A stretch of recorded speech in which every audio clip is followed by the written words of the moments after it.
इसका मतलब कि सब कुछ ठीक ठाक चल रहा है, ये सरकार 5 साल चलेगी। बिल्कुल ऑल इज वेल। अब देखिए, हमारा और जदयू का गठबंधन आज का नहीं है, 96 से हमारा गठबंधन है। कई लोकसभा विधानसभा हम लड़े, बीच में 1-2 सालों के कालखंड को छोड़ दीजिए तो हम बेहतर तालमेल समन्वय के साथ सरकार भी चलाते रहे हैं और गठबंधन भी चलाते रहते हैं।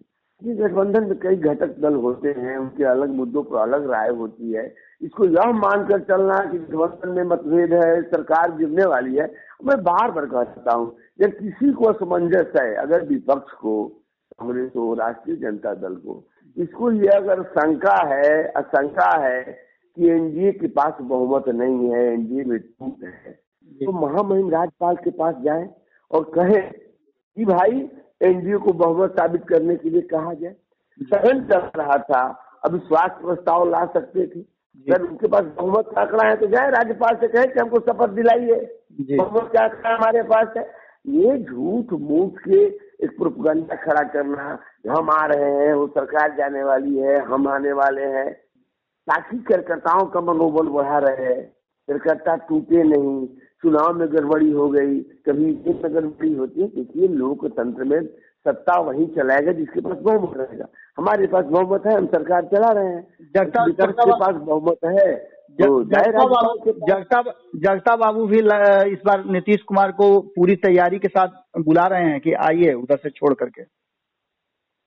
जगता बाबू तो खुद उस दल में उनका कितना तरहीज है, उनके बातों को कितना तवज्जो दिया जाए, उनकी बात पार्टी में कौन मानने वाला है।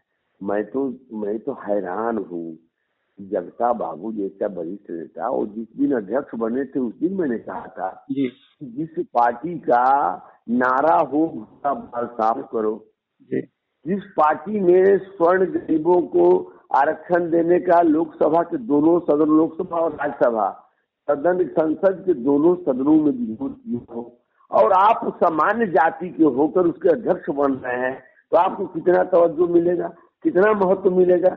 जो भूरा बाल साफ करने का नारा जो पार्टी देती है और आप भूरा बाल वाले उसके अध्यक्ष बनेंगे, तो आपको जलालत सहनी पड़ेगी, फजीहत सहनी पड़ेगी। मैं हैरान हूँ कि आखिर जगता बाबू जैसा स्वाभिमानी व्यक्ति और एक वरिष्ठ व्यक्ति, मैं उनका बड़ा सम्मान करता हूँ, क्यों पुत्र मोह में इतना फजीहत सह रहा है?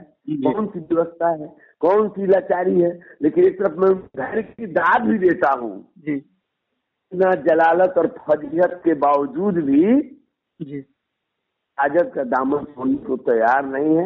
हमारी शुभकामना है कि जहाँ रहे स्वस्थ रहे, दीर्घायु हो, ताकि वो लालू जी के साथ काम कर चुके हैं, उनके दोनों बेटों के साथ काम कर रहे हैं, उनकी अगली पीढ़ी के साथ भी काम कर सके, तीसरी पीढ़ी के साथ। ये मेरी शुभकामना है, दीर्घायु हो, स्वस्थ रहे।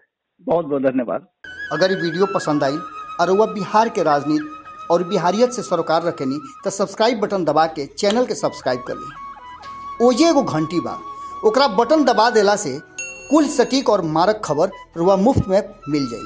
अगर रुआ पत्रकारिता के हमनी के नया प्रयोग में सहयोग कर चाहतानी तो ज्वाइन बटन दबा दी। पेटीएम नंबर नोट कर ली 9386816700। धन्यवाद।